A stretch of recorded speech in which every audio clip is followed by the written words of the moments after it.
Hi. Truly, the year 1969, when geology department entirely shifted to KUTA campus, was a very important year in my career also. For one thing, I just continued my observations, investigations about the sediments and sedimentary rocks of Kerala. Well, they are not very huge, but some very nice investigations, very nice, that generated very nice results, like glauconite, what I call glauconite in the Koilon limestone, as well as what is called the U3O8 or triuranium oxide in the carbonaceous clay of the Varkala series. Yet another thing is actually my joining with Shako John to go around the region, including the Karivatan campus, to investigate the potential of water resources there.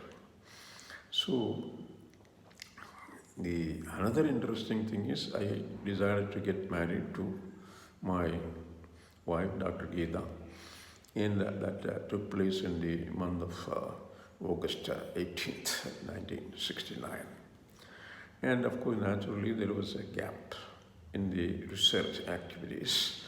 And but of course, I continued my reading of literature and self-nourishing literature actually.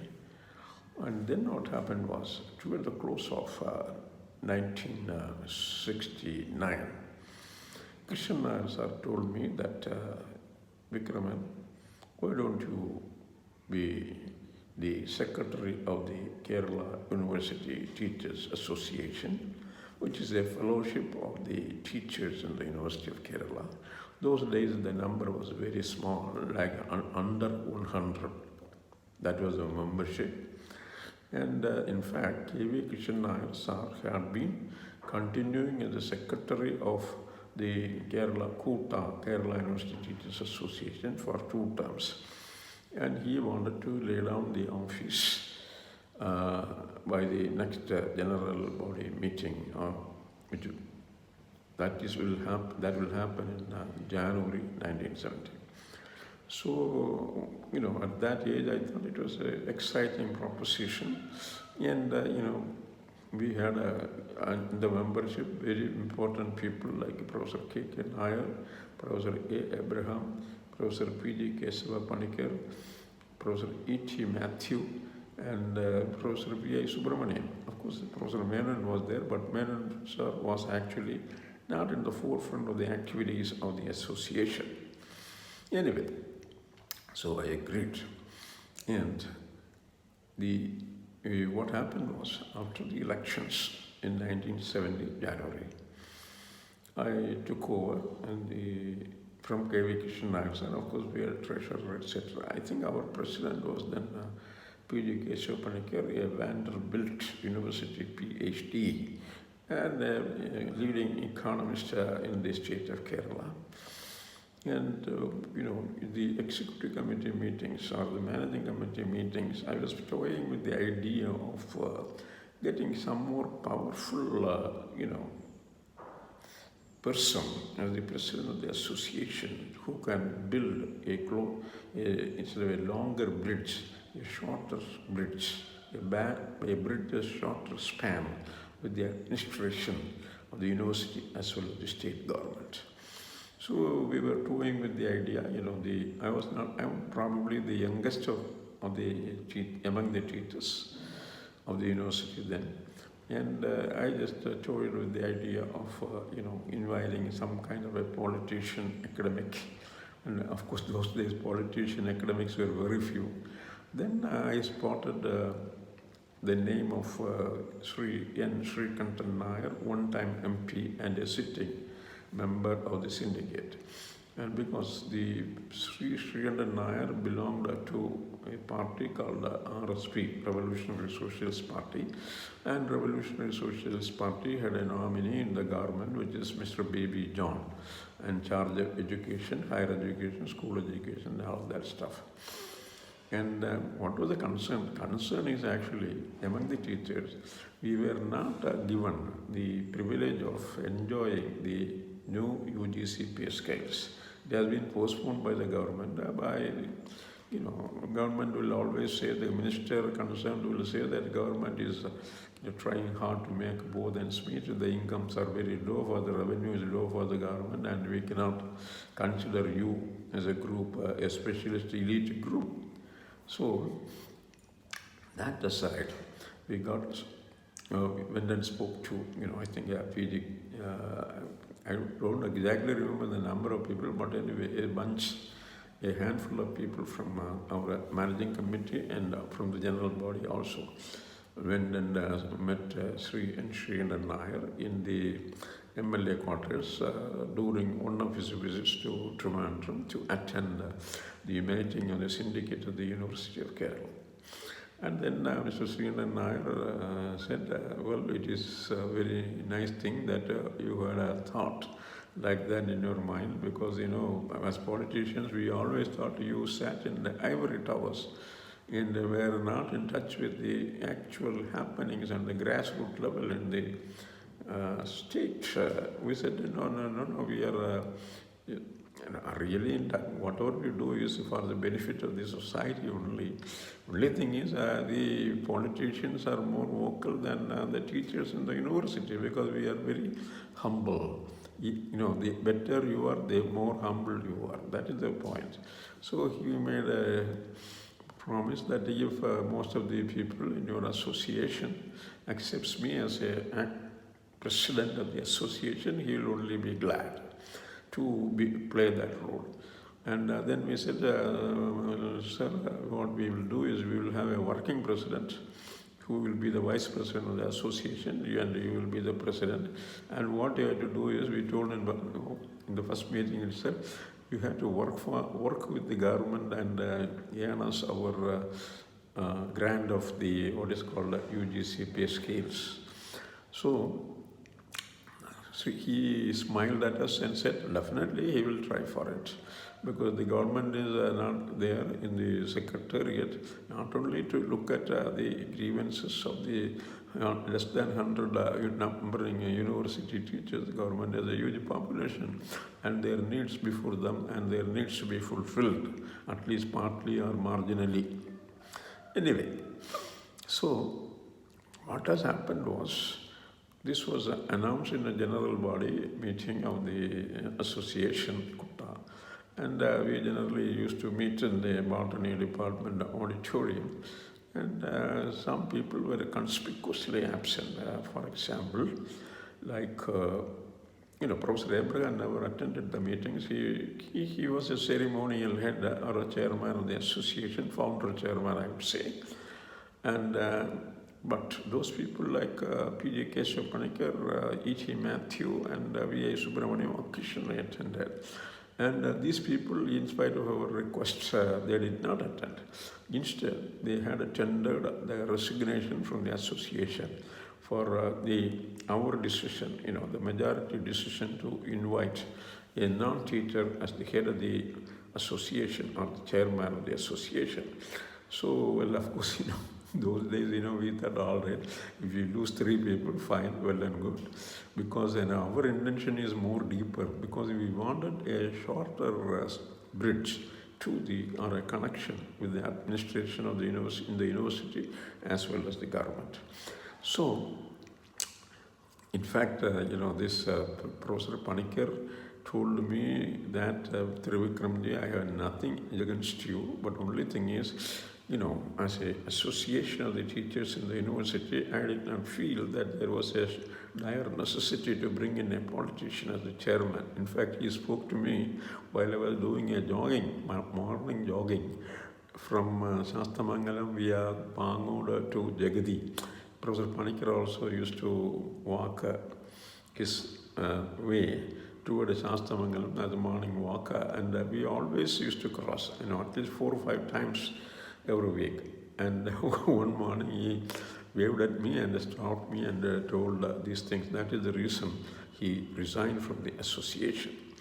And then Professor E.T. Matthew just called me over to his office And over the telephone, I said, sir, I will come over to your place. You don't have to worry about coming over to my place. I will come, just tell me when I should go over to his office. Then Matthew sir said, when I walked into his office, Matthew sir, very interesting person, and speaks to the guest or even to the class always with a smiling face only. Very rarely he gets tough in his talk. And Matthew sir said the same thing. Like P.J. Kesavapanikar, because both of them belonged to the economics department those days. And then another day, subsequently, I get a call from Professor P.A. Subramaniam, Professor of Linguistics in the University of Kerala. And he is a man, who speaks without moving his lower jaw. So that is his style of speaking, very soft-spoken, gentle person, and always comes in a very well and neatly dressed style. And he always wore a bush coat and a trouser or a pair of pants. Okay. Then Professor Subramaniam offered me a seat. I sat there, and it was very interesting to note that the only HOD I have seen who sits in the corner of a large dining table-like table, and with a guest chair around the table, and the table will be loaded with dozens and dozens of books and PhD theses or manuscripts, whatever. So you'll have to really peek in between this stack of books and periodicals to catch the eye of Professor Subramaniam. And again, the same was the tone of Professor Subramaniam. Thrivikramji, I don't have anything against you, but as the secretary of the association, you would not have gone far. You people would not have gone for a non-teacher to sit at the hem of affairs of what is called our association. So because of that, my objection to your decision, I am resigning, and he gave me the resignation letter. So then what happened? Then, of course, I will come back to this Thrivikramji Nair as the chairman of the president of the KUTA on a later occasion. Several things happened, in fact. Then I will now revert back to Dr. Rajendran Nair, our Professor Narayan sir returned to the Department of Geology in 1969 end. When Rajendran sir came, obviously our Chako John had to leave because Chako John was appointed against the vacancy of Rajendran Nair. What had happened was Chako John during the second half of I would say 1969 had sought and got a assistantship to do a master's degree in the University of Rhode Island.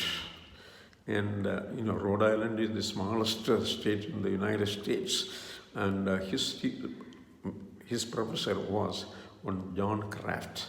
Well, of course, Chako very coolly went over to the United States and joined the Rhode Island, University of Rhode Island, to do a master's degree in the University of Rhode Island. He started his studies in the spring semester of 1970. Well, then what happened was, of course, I met both Chako John as well as Professor John Kraft in a SCPM Eastern Section meeting conference in the town of Harrisburg in the Pennsylvania state, of course, in 1973 fall. Well, once Rajendran sir came, the one thing without any, Rajendran sir came, he brought a thin section of a glauconite bearing sedimentary rock, a sandstone. And this piece of, this slide, thin section was handed over to me when we were in Professor Menon's office to discuss something related to academics and other programs. And then, I was very jubilant to receive this thin section. I took the thin section over to the microscope immediately and checked it and figured out that my glauconite is what I call glauconite in koilon limestone is different from the thin section carrying glauconite, because that is, well crystallized and illite composition, I think. You can see the pleochroism, you can see the different types of sections, etc., etc.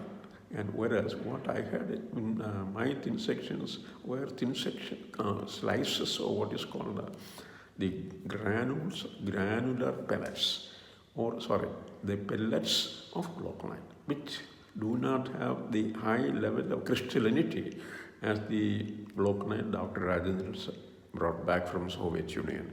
This glauconite, that much for the glauconite story. Then another interesting thing that happened was that by the early 1970, Miss A. George, I think in the month of January or second or third week, walked down to Professor Menon's office and wanted Professor Menon to call Rajendran sir to the office.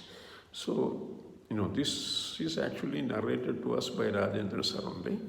And then, the issue was that from Soviet Union, a lady professor, M.A. Romanova, who is a specialist in mathematical geology, had opted to work on an exchange program or whatever in the University of Kerala, because being a math geologist, she wanted to be at least with the Department of Statistics. But then Miss George realized that there is none in her department who will speak Russian. And there is a brand new Russian educated man sitting one floor below in the geology department. So, of course, then Rajendran sir came back and told us that we will have to host M.A. Romanova, a student of, a co-worker of Andrew B. Vistelius, an academician, a person with an academician status, and a specialist in mathematical geology.